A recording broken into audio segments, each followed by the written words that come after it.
We're back, and we've got lots of information and feedback about what our kids and families are struggling with most. We are here to give you some insights, provide you support, and share some laughs along the way. Parenting is hard, and you are not alone. Welcome back. I'm Amy. And I'm Lisa, and we're the hosts of Parenting the Mental Health Generation. Today, we are here with Tara LaCerra, and it's our first in-person recording, so we really are here with her. We know Tara will be perfect to kick off our third season. She's a local elementary school librarian, and she sees it all, from the kindies to the big kids. Tara is also a mom to 4 school-age daughters and a mental health warrior. We will cover it all in this episode. The most pressing issues worrying parents these days, trends that Tara sees at school, and what she's learned through her own mental health and parenting journeys. And if that wasn't enough, she's promised to bring us some fabulous book recommendations for you, our listeners, to read with your kids. So put in your earbuds, take this 30 minutes for you, and join our conversation with Tara. Hello, Tara. Hello. Thank you for being here today. We are so excited to have you. Thank you. We have been busy this summer getting some feedback from mental health providers. We've talked to school teams, and we've talked to many parents in our community about what they're seeing and hearing the most. But we really wanted to start today by asking you what trends you've been seeing as a school librarian. What are you noticing on a typical Tuesday afternoon at the library? And how does that differ from what you saw 10 years ago? That's such a great question. I think something that I've been seeing more and more, and I think that we're all seeing, is the leveling up of anxiety, whether it's a fear of disappointment or fear of anticipatory events and things like that. That definitely is present. I'm also seeing a lot of kids, especially in our hood, feeling as if they have to sort of keep up. What label are you wearing? Or I have a child who's going into 4th grade, and it just so happens that she was asked, "You don't have any aviator nation. Why is that?" Or, "Did you look at my shoes? These are the new Jordans." That presents its own difficulties as a parent, too. How do you explain? Why don't we have that? I would also say, obviously, technology is a part of our world, and it is a big part of school. It has become a big part of the library.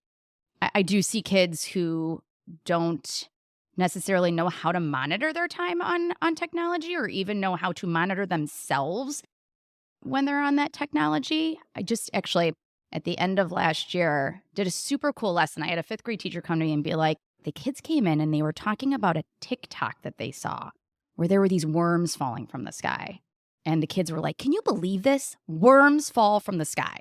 And this teacher was like, "Oh my God, stop." And she came to me and she was like, "We've got to do something. What can we do to partner together to kind of teach kids that everything they see isn't to be believed?" So I came up with this lesson and I did it. And the discussions that it sparked were amazing. I've never seen almost 6th graders more engaged in a 45-minute library lesson that I did that day. The personal narratives that they had to share, like, "Well, I saw this and I saw that," or even the TikTok challenges, right? That they started to talk about, like, "Oh, so that might not actually be true," or "What I'm seeing might not actually be true." The conversations that we had were invaluable. So while I'm seeing the uptick in an increase in technology use, social media use, I'm also seeing, in a positive light, kids who want to talk about it, kids who are excited to be able to have a discussion and are willing to go, "Oh, I was wrong. Tell me more. What else is out there that I might think is true but isn't?" And that was a powerful opportunity. Do you think that most 5th graders are on TikTok? Yes. Do you think that most 4th graders are on TikTok? Yes. Oh, we could go grade by grade here. How young would you say it actually goes? Second. Yeah. 2nd grade. I TikTok. know kids who are in 2nd grade who are on TikTok. And, we can remind ourselves that there are age limits to this. And, the companies put it out as you have to be 13. But the barrier is just put your age in and you get in. So there's not necessarily anything that's stopping these kids from getting in other than a parent that says no. They're really little. This is our first chance to be in person here, and Amy and I are staring at each other like, oh my goodness gracious me, what do we even do with that information? Yeah. You started by saying we all know that anxiety is increasing, and this is something we talk about all the time. I'm curious where that technology usage, that social media usage, and kids who maybe use it differently or parents who have different parameters around it plays a role. I think that's a great question. I mean, you don't want to throw a blanket statement out there that everyone has a phone and everyone uses this, because that's not true. I mean, I can speak for myself. I actually follow an Instagram account called Wait Till 8th. And it's an amazing account that focuses on the positives of waiting for a child to be 13, 14, or even more before they get on social media. They also talk about the importance of not having a personal device until it's closer to that age. It is hard. They acknowledge the difficulty in that. So in speaking to that, I think there are parents out there that are willing to kind of buck the system and not do that. So one of the things I'm really interested in distinguishing between is the effects that social media and a constant barrage of information has on a child who may not be developmentally ready. Right. And when we met with our expert roundtable, one of the things that they brought up time and again was this sort of inability for kids to concentrate for any long period of time, and an increase in their sort of sense of uncomfortableness. Waiting is hard. Anything that doesn't have a lot of stimuli is hard for a long period of time. So what does that do for a librarian? Great question. You should know that before I wanted to become a librarian, I wanted to be an actress. So it bodes well that I can be up on a stage and I can entertain.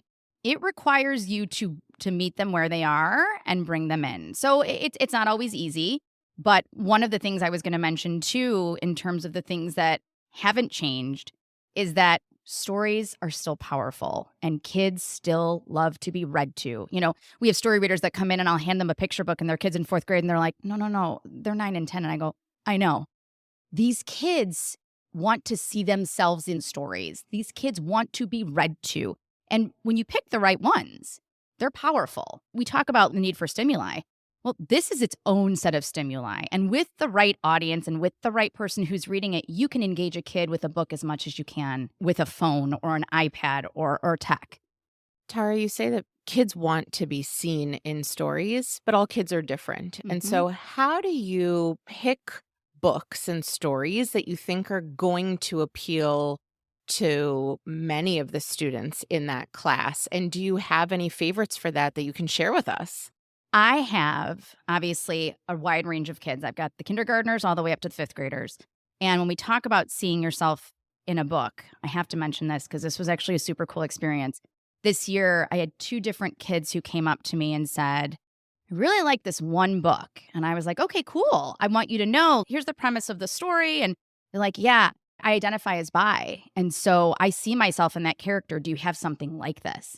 And we had an author visit at the beginning of last year, and she's gay.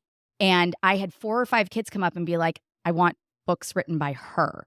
And so part of it is going to be being able to bring something in that's going to be different than what we've normally done, just like this author that we had last year.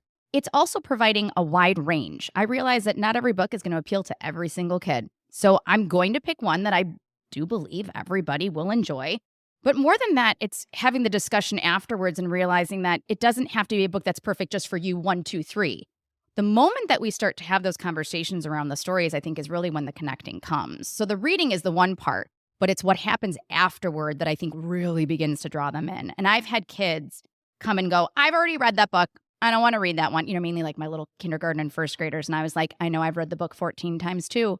But every time I read it, I see something, I hear something, or you teach me something. And I think that's the powerful part of the reading, is that the more we do it, the more we see the story, the more I connect with the people around me about it, it continues to explode in the best way possible. So I don't know that I have a magic way of picking the book. I do read a lot. They joke around. They're like, you've read every book in this library. And I was like, I haven't, but it's my job to make you think I have. Because the more I am able to connect with you based on these, the more you're going to trust me and the more you're going to come back. You know, I've had the pleasure of sitting in Tara's library many, many I times miss with classes. that. I miss it too. You may not have the magic power to pick out the right book every time, but you are a magical reader. Thank you, Amy. An absolutely Thank magical you. reader. And you create an environment where everybody is Thank safe. you. And I was always appreciative you. of that. And I wanted to make sure that our audience knew that as well. I think it's kind of obvious, Thank but you. why don't you share one of the books that you brought with us, Yeah. Tara? I don't know. Do you want to start 5th grade and down? You want to mix it I'll let up? Tara pick. Yeah, so I was gonna kind of talk a little bit about the kids saying like, "Oh, you have that, but you don't have that," or "Where's your this kind of shirt or that kind of shoes?" There are a couple books that I particularly love. One is called Odd Dog Out and Perfectly Norman. These are definitely more of the K2 level. Perfectly Norman is awesome because it's basically the story about a boy who realizes he was already extraordinary, but there's something really awesome about him.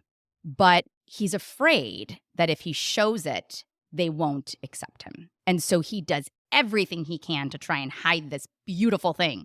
When I've read this to kids, we've had a discussion afterwards, they'll go, he tried to take a bath without taking his coat off, and he went to a party with his coat on because the whole idea is he has these beautiful wings, but he doesn't want to show them. And to hear the kids be like, that's ridiculous. Why wouldn't he want to show them? Exactly. Why wouldn't you want to show the most beautiful thing about you, even if no one else has them, or maybe everyone else does? And you've given everyone else a reason to take off their coats, right? It's such a beautiful story. This one's a little bit newer. And Odd Dog Out, this is another one where they're like, oh, you're different. Oh, so sorry. You don't belong here. And he's like, yeah, you know what? Peace out. I'm done. And he goes to find a different dog. And the dog's like, whoa, what are you doing? Oh, you go back and you show them.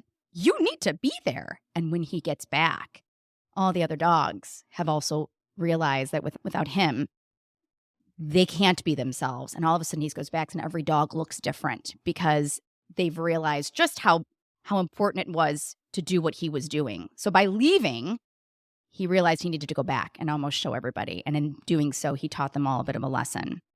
I really, really love, for the middle grades, El Deafo. If you guys aren't familiar with Cece Bell, she's the coolest. It is a memoir. She's married to another author named Tom Engelberger. And this is her memoir about how she was born deaf. And she went to a school for kids who were deaf. So cool. Everybody else has a cochlear implant. I have a cochlear implant. We all read teachers' lips. And then she goes to a regular school. And all of a sudden it's like, oh, shoot, I look different. I have a different ability. How do I navigate this and still feel like I can accept myself and I can feel accepted by others? It's a graphic novel. And to anyone who doesn't like graphic novels, I will tell you, as a librarian, they're harder to read than chapter books because the thing that happens between the panels, you have to infer. So I love this book, and I have kids that they line up for this one. It's an absolute beauty. For my higher level, kind of like 6th, 7th, 5th grade for sure too. I know we talked about this, is Starfish. This is a tearjerker. And when we talk about self-acceptance, I think this is especially helpful because it's her mom that is who she's sort of combating. She is a bigger girl who has had so many self-doubts about her body. And the one person who's supposed to love her the most is the one who's telling her to change. And through therapy... Hang in there, kid. I know. This is a tough one for me. Through therapy, she finds herself and finds herself being able to stand up to her mom and say, not today. This is who I am. I love myself. And if you can't love me, I will find a way to deal with it. So it's a beautiful book. And I definitely think one that will be loved by many, especially our older crowd. Tara, as I'm listening to you describe these books, I am finding myself so curious about the conversations that you can have with the children in your room about them. I'm thinking about the younger kids in particular, maybe because I happen to have a few at home. But these first 2 books, Perfectly Norman and Odd Dog Out, the reason that kids keep their coats on are because other kids can be mean. And we know that. And we see that and we experience that. And I've got clients in my office every day telling me that. Yeah. Do you find these youngsters can actually dialogue about that kind of thing? Do you see change happening? Tell us about that.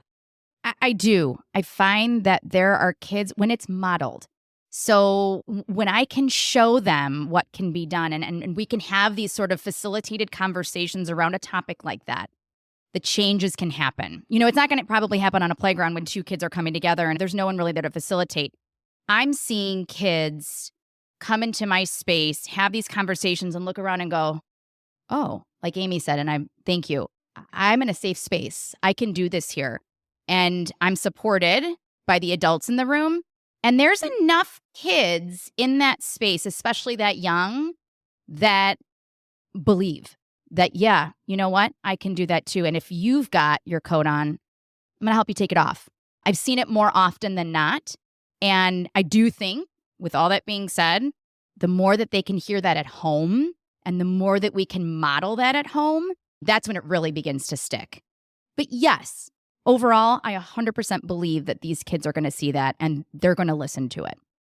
So before Lisa asked you that question, I wanted to ask you, other than the library at Westmore, how else can your colleagues, teachers, classroom teachers, provide a space, time in their classroom? And how can we as parents do the same to allow these conversations, to allow kids to feel as though whomever they are, they can be?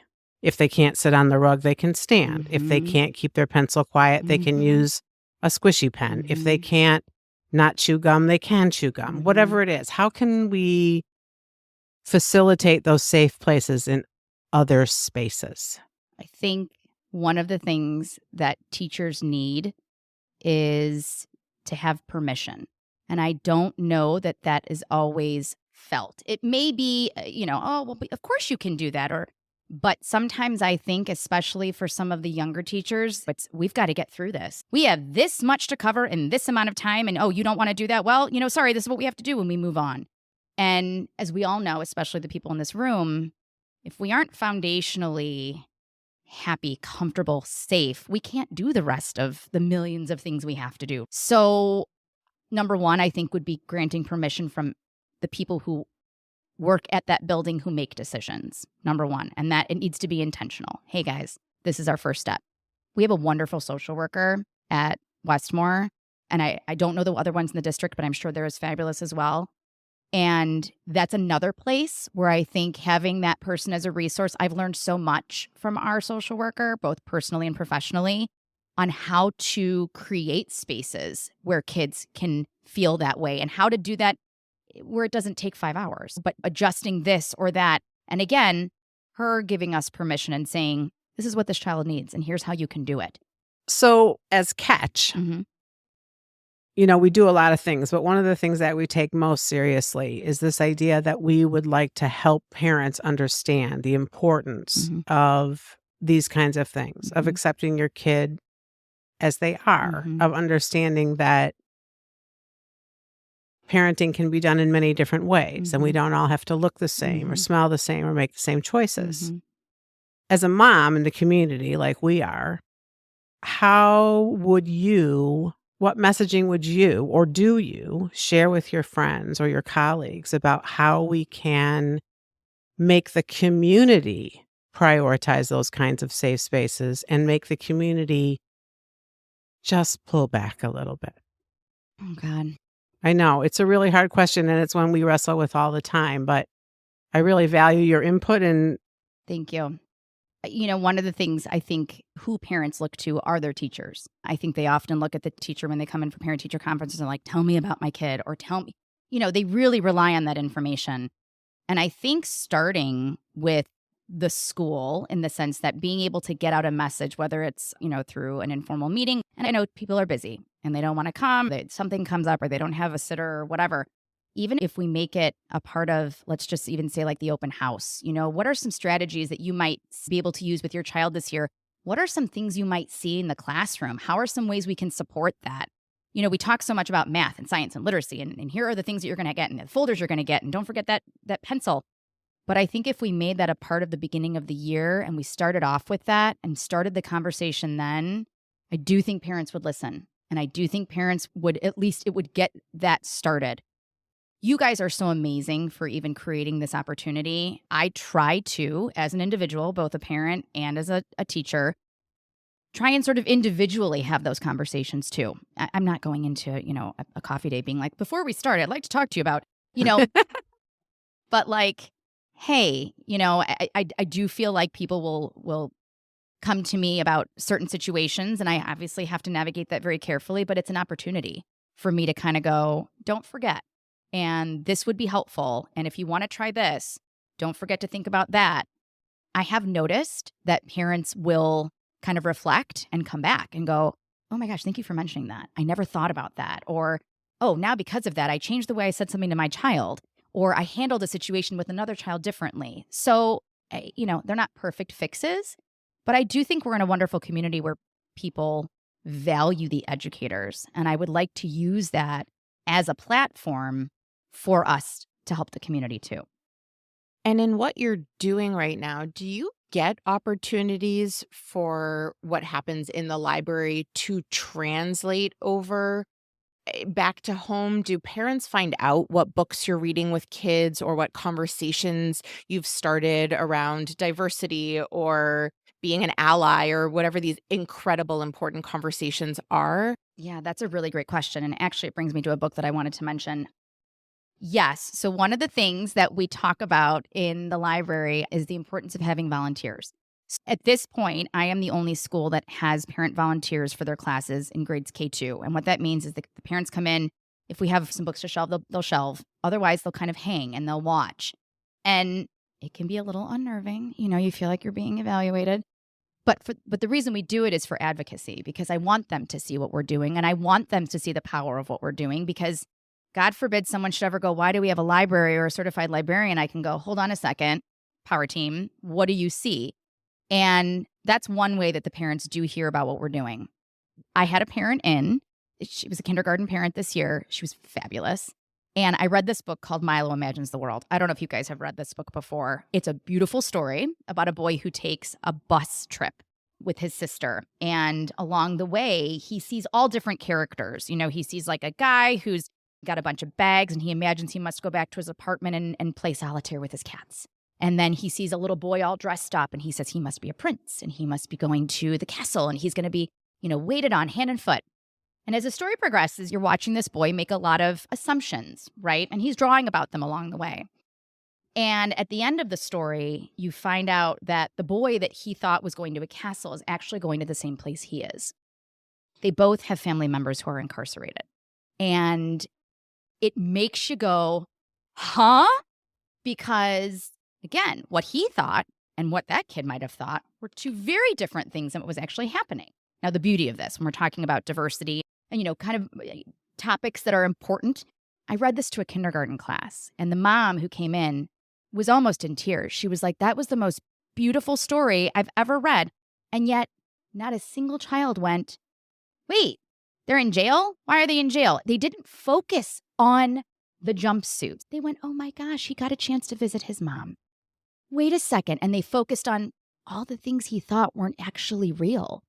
They were things that he made up in his head. And one kid goes, I guess we shouldn't make up someone else's story. Oh. And now you wonder why I do what I do. Oh, God. And this is a kindergartner, you guys. A kindergartner. I guess I shouldn't make up someone else's story. And it stuck with me. I mean, and the mom, of course, in the midst of like her almost breaking down in tears as we're reading this, goes, I can't believe what this book got out of the kids. I mean, that was one example. We had a lot of really good other pieces of the discussion. And it was so memorable. So when we talk about the importance of diversity and books that maybe kids wouldn't pick up, this was a great example of, and what do the kids get out of it?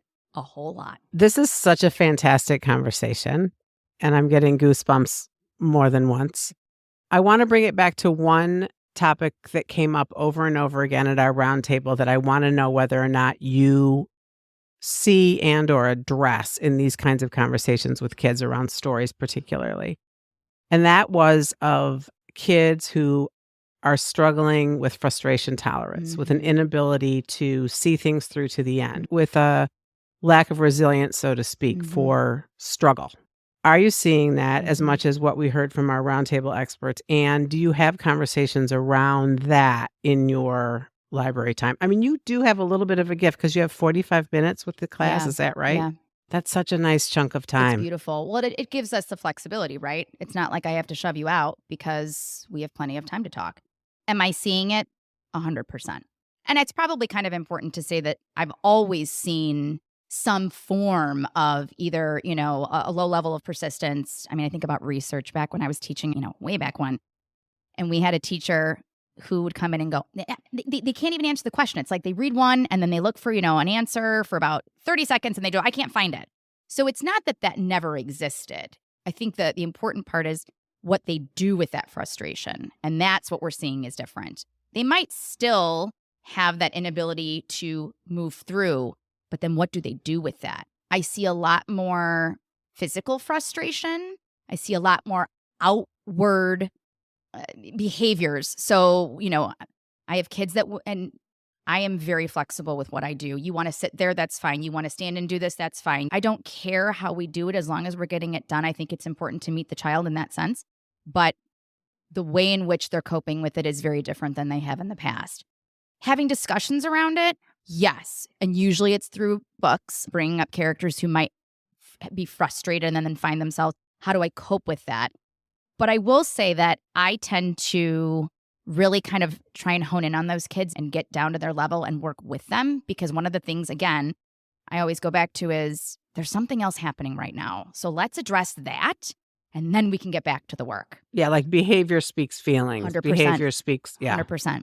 I think kids are having more trouble sometimes verbalizing their feelings. And I'm wondering if you have any books specifically around that, around mental health and feelings. And, there's a few that I read with my boys. I think The Worry Bug is one of them. But just to name it, as Lee Weiss said, I think in one of our very first podcasts, throwback to season 1, we name it to tame it. Yes, absolutely. I have a whole list of books I could probably give you that do talk about naming those feelings. I will say this. Our SEL program does talk about that a lot, especially in our younger grade levels. How do we know that feeling? And then how do we name it? And what do we do with it? I don't know that with the naming of the feeling, we're always getting to the bottom of things, but it's the start. And I have noticed that a lot of kids, and actually, I have another book, Fish in a Tree, which is a little bit older. She really focuses on art because she can't really read very well. And so she is art literate, but not necessarily word literate. And it is very difficult for her to come up with the words that describe how she feels when she is in a room and everyone else is reading and comprehending and she isn't. And for the longest time, because she didn't name that feeling, she was isolated. She was alone. She couldn't make friends. She couldn't walk into a classroom and raise her hand. And it was debilitating. And she ends up going to a new school. And when she's there, she meets other kids who also think in a different way. And they talk about, well, how does that feel? And what does that look like when we're with our friends? And they can do all these things, but we can't. What really I love about this book is the role the teacher plays. It's not didactic. It's this beautiful relationship that develops that says, I know you don't want to tell me what's going on, and that's okay. But when you're ready, I'm going to be here. And that begins the relationship and the trust that builds that finally she goes, I'm ready to tell you. I can't read. And I haven't been able to read. And I faked it my whole life. And now I want help. And so it's a beautiful, touching story. And the two other friends that she makes in the process become her support group. And they sort of come out of the mold. And they're like, we can do this. We can do it together. So in the spirit of naming feelings, what happens when we can name it? And then we find out other people share that same feeling and how much more powerful and supportive that can be. That's why we're here, baby, from Catch. Sure is. It's exactly why we're all together. Yeah. I just think it's important to reiterate, at least it's important for me to reiterate, that when a child is having big behaviors, is acting in a way that is quote unquote inappropriate, that they are indeed trying to say something. Absolutely. They're not trying to be bad. No kid wakes up in the morning and goes to school to be a rotten kid. So I appreciate that you brought that up. I wanted to actually circle back to something you said right at the beginning as we're nearing on end here. But one thing quickly, are there any other books that you wanted to specifically mention to our guests today before we round out? And for all of our listeners, every book that Tara has shared with us today will be in our show notes. So do not worry, you can find them there. Awesome. And actually, this is kind of a good one to save for last because it's truly an all ages book. If you don't know Jacqueline Woodson, then you have not lived. She is an amazing author. She has written picture books, but also chapter books, and has a beautiful story of her own. This story is poignant because... What's the name of the story? It's called Each Kindness. The reason that I'm mentioning this is, and it's a great little roundup at the end, because this is a story about a girl who comes to a school and she's different in every way. Mainly, they notice that, her clothes are different and, she doesn't have the same shoes and things like that. The way that she comes in, she attempts to try and be friends with these kids. And these girls are, no, we don't want to be friends with her. We're not going to hang out with her. And she tries so many times, look at what I've brought to school. Look at the things I'm showing you. And they kind of walk away and whisper and, we don't want to be friends with her. We don't want to be friends with her. And the other kids in the class, oh, you're friends with that girl. And the main character in the story is really struggling. You can tell that she knows that this doesn't feel good, but she doesn't know what to do with it. And one day, the teacher announces that she's not coming back. And she makes this really amazing metaphor to throwing a rock into a pool of water and how that's like kindness. By simply that small rock going into that little pool, the ripples are the kindness that go out into our world. And so she thinks to herself, okay, well, when I see this girl again, I'm going to get my chance to be kind. And she doesn't ever come back. And what she walks away with, which is what I love, is this isn't wrapped in a perfect bow. She actually feels really bad about it. And so what is she going to do? Talk about an opportunity for discussion. How many times have we done something where we've gone, shoot, okay, I'm going to make it better. And we can't. How do we take that lesson and what do we do with it? And it's a beautiful opportunity to talk about empathy and kindness with everything and everyone. I've had some of the most amazing conversations with 4th and 5th graders with this book because of how much it can resonate. Oh, yes, that happened to me when I was in so-and-so's grade. Or, oh, yeah, I had a friend and I never got a chance to say I'm sorry. This is it. Each Kindness by Jacqueline Woodson. It's amazing. Tara, I'm still thinking about one of the earlier comments you made. I believe this was about one of your own daughters who was asked about the brand name clothes that she wasn't wearing at school. And I'm curious if you can help us end this podcast by sharing a little bit about what you've learned from the kids in your classroom and being an educator and being a mom to 4 around how do you respond when your daughter comes home and she's feeling deflated and angry and scared and sad that the kids are teasing her for what she is or isn't wearing? Sure. The first thing I do is acknowledge. I don't want to push away those feelings. You are frustrated. You are angry. You are sad. You feel defeated. You are disappointed. And all of those things are real. It happened. Now, let's talk about what those clothes mean. Are the clothes that you're wearing something that define who you are? Let's talk about some of the things you're really good at. Oh, yeah, you love soccer. Oh, yeah, and you're really good at playing the piano. Oh, yep, and can't forget that you were on the baseball team this year and you crushed that home run. Do those things define you? No. Are they part of who you are? Yeah. Are you proud of those things? Yes. The clothes you wear, did they make you kick that soccer goal into the goal? Did it make you crush that home run? So let's think about what our worth is really about. And I do try and take a lot of stuff from, it's not a plug, but Dr. Becky Goodinside, if you guys know who that is. Sure. And I really try and focus on a lot of the things that she gives me, and I use that. But I also try and lead by example. My worth is certainly not my clothing.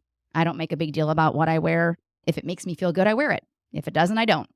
I'm not naive to the fact that this won't be the last time that we encounter this, but my job is to foster humans who value humans. And I'm going to do everything I can to do that in any way I can. So far, so good, Mama. Okay, well, thanks. It's a tough journey. Tara, thanks so much. Oh, it's such an honor to be on here. Thank you. I'm a little bit overcome, in all honesty. Oh, well, thank you for being here, Tara, and for sharing your wisdom both at school and at home. And thank you to our listeners for joining us for another season of Parenting the Mental Health Generation. So before we sign off, you heard us mention a couple of times a roundtable. Catch met this summer with local social workers, teachers, pediatricians, mental health professionals, and had a conversation about what mental health topics rise to the top for them right now in our community, the trends that they're seeing. A lot of it was similar to what we discussed with Tara here today, and it will be directing our programming for the year. We hope to host 2 Lunch and Learns this fall, September and November. Look for episode of Parenting the Mental Health Generation every month from now until the holiday break. And stay current on all Catch programming by liking us on Facebook at Catch is Community or by visiting our website, catchiscommunity.org.